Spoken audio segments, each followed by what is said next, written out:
sure if you can hear that, but it's giving me real telltale heart vibes. Like I might be losing my mind a little bit today.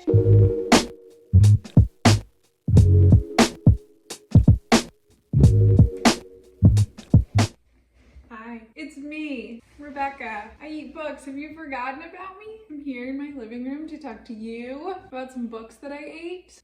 How is everyone? Let's check in. Tell me below. How are you doing? I missed you. Very busy month. I'm here for my September wrap up, and September was crazy. Justin and I went to a wedding in Vermont, one of my oldest friends. We went to a beautiful wedding in Hudson, New York, of another one of my oldest friends, my friend who got married in Hudson. She and I met when we were 13 at summer camp. We've never lived in the same place. We've never lived in the same state, and we've stayed friends for 20 years. It's kind of cool, right? Okay, September. I went to Charleston, South Carolina for a bachelorette party, and my parents came for a weekend. A lot. In between those, I did a lot of cooking and baking.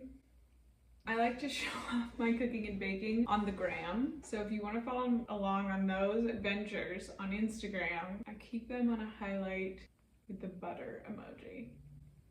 Also, because we were gone so much in September, I pretty much missed the fall planting season, so we're not really gonna have any fall veggies except for the squash that I have left over. That's sort of a bummer, but that's okay. Right now, beginning of October, I'm wrapping up the garden, cleaning it up, getting it ready for sleeping. I did have an incredibly lucrative delicata squash plant. Squashy babies. So far I've just been roasting them, but if you have a fantastic delicata squash recipe that I need to know about, please put it below. That's what's going on over here. Let's focus. Books. I read 7 books in between those adventures this month. The first book I read was on the Old Kindle, Jiyoung, born 1982. This book was the book chosen by my book club this month. The frequency with which we meet is amorphous. We actually read this in part in reaction to a discussion we had about Crying in H Mart by Michelle Zauner. You know, this is Japanese breakfast memoir about losing her mother and her Korean American heritage. We were discussing that as an option to read. In response to that, one of our friends mentioned that this book felt like a more true to their personal experience as a Korean woman. Prerequisite reading to Crying in H Mart is gonna give a different perspective of Korean female experience. I love a review where somebody says, or a recommendation where someone says, this spoke to me personally and my experience, so I cannot say no to that. So this book is translated from the Korean. It is about a Korean woman who is married and experiencing depression. And basically the book is a list of the sexist acts they have been subjected to throughout their lives. Everything that is mentioned in the book is simultaneously infuriating and predictable. I will say that my book club has not met yet to discuss this, even though we read this a month ago, because we're busy women. So I'll be curious to hear what my friends thought about it. I wasn't crazy about it, but I recognize its value sort of as a textbook. I know that this book made real waves in Korea when it was published. It was sort of seen as an expose of how difficult it is to be a woman in Korea. And I see that. I can imagine that in that culture, it was a huge feminist act. Now, the things that our protagonist is subject to, the acts of sexism and misogyny and mistreatment, are overt. There are no microaggressions. There is no implicit sexism. And then there is footnotes and data to back it up. So instead of slights against this person or all of the insipid ways that women are cut back, it's very obvious things. Lower paycheck, fewer jobs, all the things that numbers can support. And I think that's important. In my experience of sexism here in the US, I want to dive into all those ways that people who think they're enlightened, progressive, and fair are continuing to cut at people who do not identify as cis males. I want to talk about all those nuances and debatable acts and ways that situations that present as modern female utopia are in fact still hurting people who are not cis men. And that's just not the conversation this book wants to have, which is totally fine. That's not the goal of this book. The goal of this book is to discuss the explicit acts of sexism and the ways that Korea still has a far way to go in this work. So I recognize this value as a historical text or almost a meaningful act, but as a piece of literature, it didn't really do it for me. I also read somewhere that the author said these were just all the things she experienced in her life and she was able to write this in 2 months. And that did not surprise me in hearing that. That is sort of how it read. I think more men should read this book. But if you're a woman and you want to have a deep conversation about the nuances and intricacies of feminism, I think this is an interesting starting point, but this isn't going to feed your appetite. It's not going to satiate you. It always comes back to food metaphors here at Rebecca Eats Books. You will not be sated by this book. All right, that was Kim Jiyoung, born 1982. Next, I read my first ever Iris Murdoch, A Severed Head. This was a wild ride.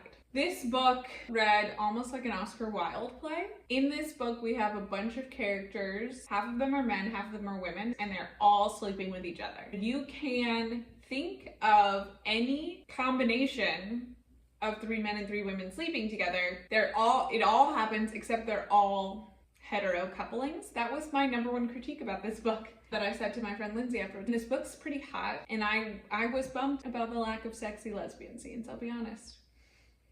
Iris, if you're listening from the grave. This book is fun, a lot of fun, incredibly well written. I see why people love Iris. I'm excited to read more Iris. There were twists and turns to this. It was a romp. It was a good time. The subheading here is a novel about the frightfulness and ruthlessness of being in love. This book to me had nothing to do with being in love. This book was entirely about lust. That's my take. The next book I read was Pond by Claire-Louise Bennett.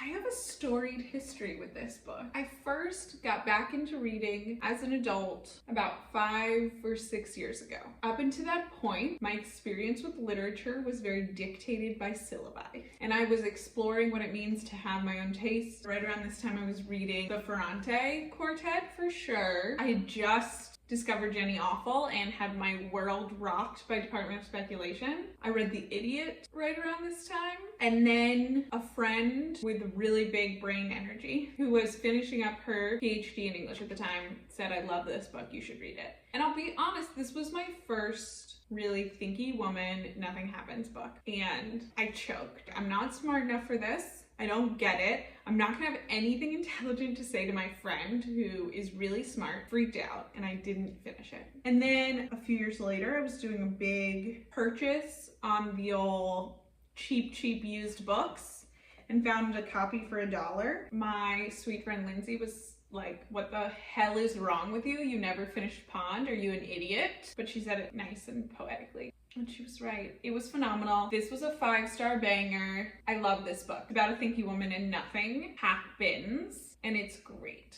We have a main character. She lives in a cottage on a piece of land near a pond. The writing is so good. I think that there is some debate over whether each of these chapters are chapters in a novel or discrete short stories. And I think if you can debate whether it's a novel or a collection of short stories, you already know plot is not important. The best thing about this book is the voice. The voice of our narrator is rambling and questioning why she's saying certain things and why she's bringing up certain topics and wondering why you as the reader care about the knobs in her oven. Oh, and she's an Irish author, did I say that? Cottage is on the Irish countryside, which makes it 10 to 15 times more dreamy. I would say that a lot of this book is just ruminations on objects. Bananas, purses, books, ovens, ponds.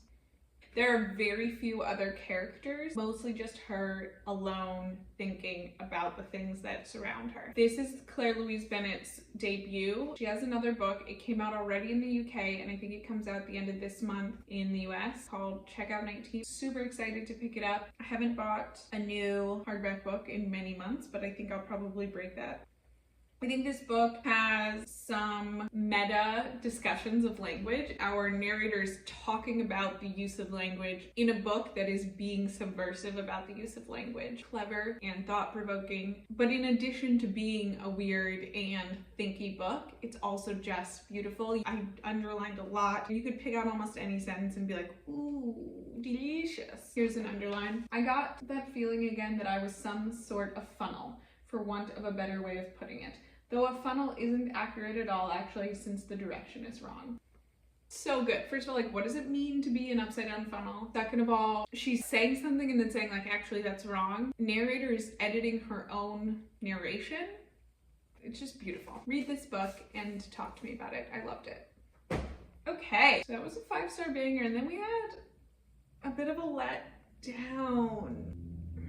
I read Love and Other Thought Experiments, a novel by Sophie Ward. This book was kindly sent to me by Vintage. It is sort of about a married couple who have a baby. It's really not about that at all. This book is experimental in form, and I really like that. A lot of people recommended this book to me. I can see why. It is about a relationship. It dwells on having children and the question of becoming a mother, and it is experimental in form. And on paper, learned that from Love Island. On paper, he's my type. But the second half of this book takes place in the near future and turns into a sci-fi clusterfuck.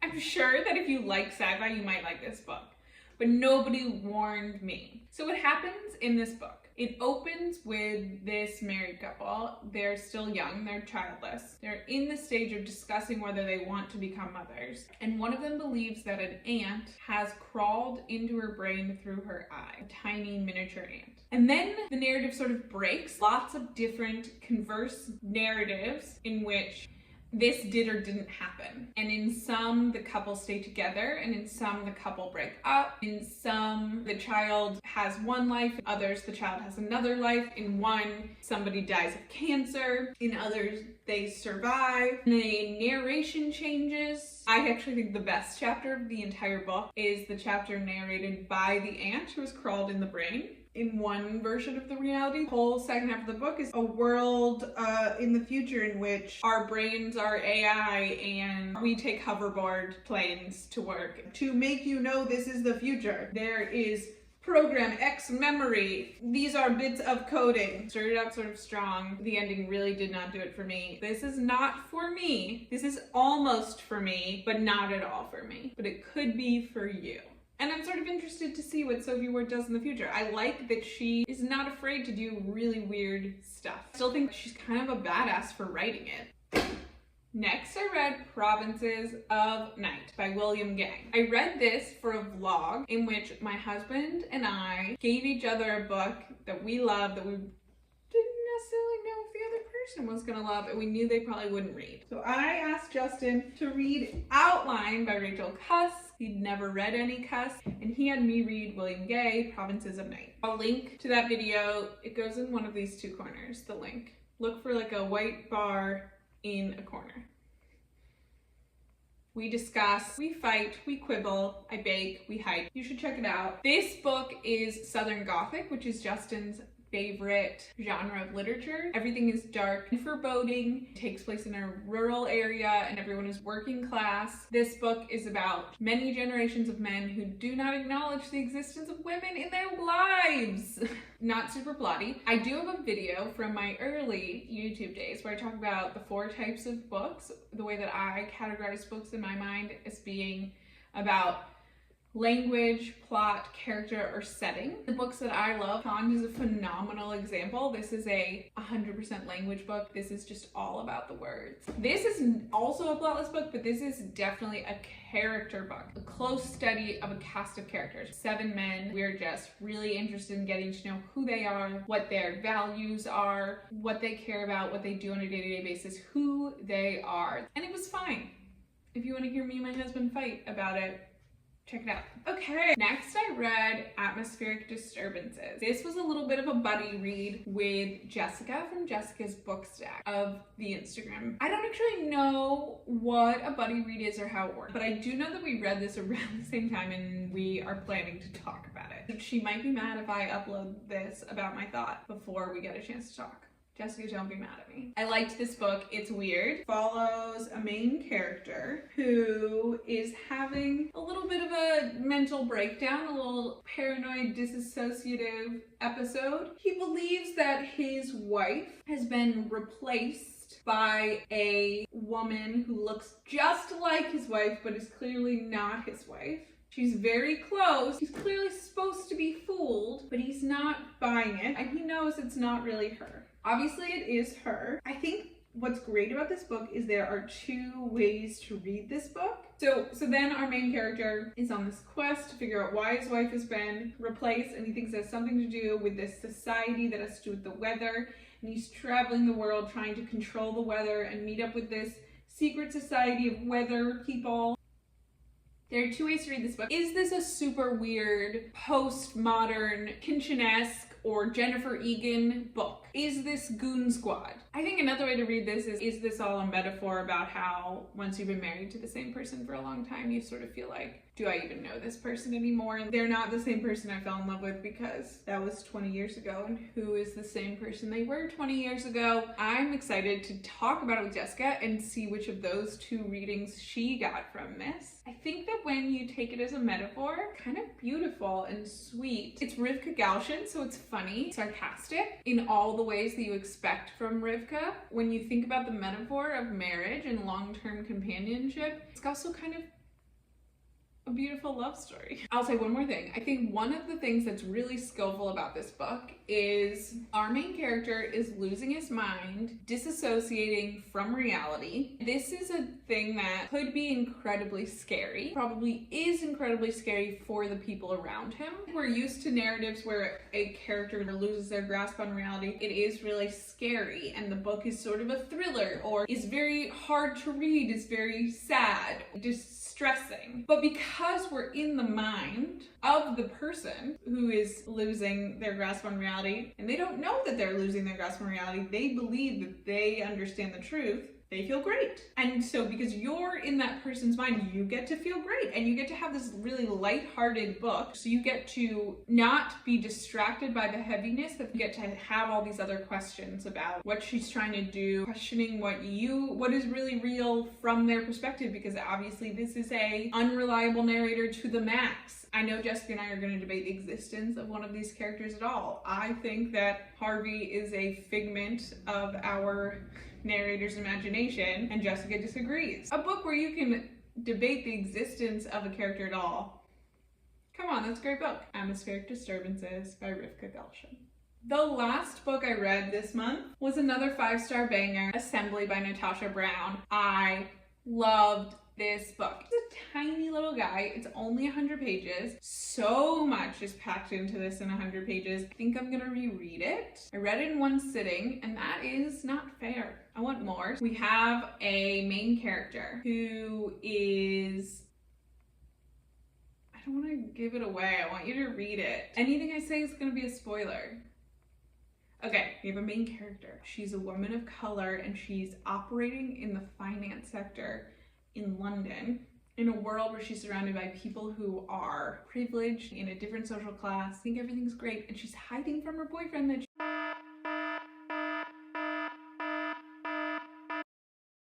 Okay, I'm done. Spoiler over. Really what it's about is just feeling angst and shit about commuting and doing your job, participating in the capitalist shithole on a daily basis. You know that I love a late-stage capitalism critique book more than anything in the world. You know I love a thinky woman. You know I love a sad thinky woman. This book has it all. Sad thinky woman, clueless boyfriend, critiques of work and labor, privilege and race. Ooh, this book does it all. I loved it. I only requested this copy from Little Brown because so many of you all said I would love it, and you were right, so thank you. Favorite read of the month? I mean, Pond also. I had 2 5 stars. It was a good month. I am a lucky little book eater. Okay, that was my month, my 7 reads. Every month, I like to finish off with a few recommendations for things that I enjoyed in the past 4 weeks. First and foremost, one of the things that brought me the most joy in the last few weeks was discovering that my roommate slash partner had never watched the Andy Milonakis show.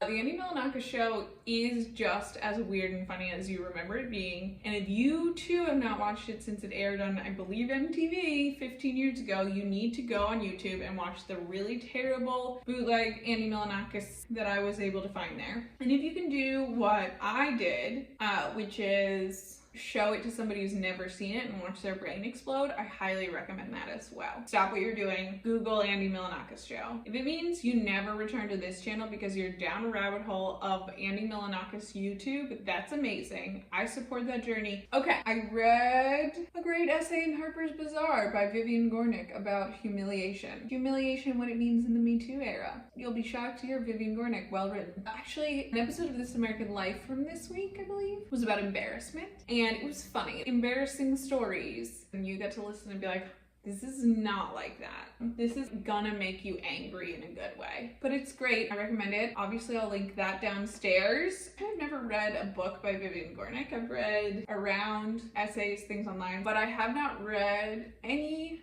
feature-length films. What Vivian Gornick book should I pick up first?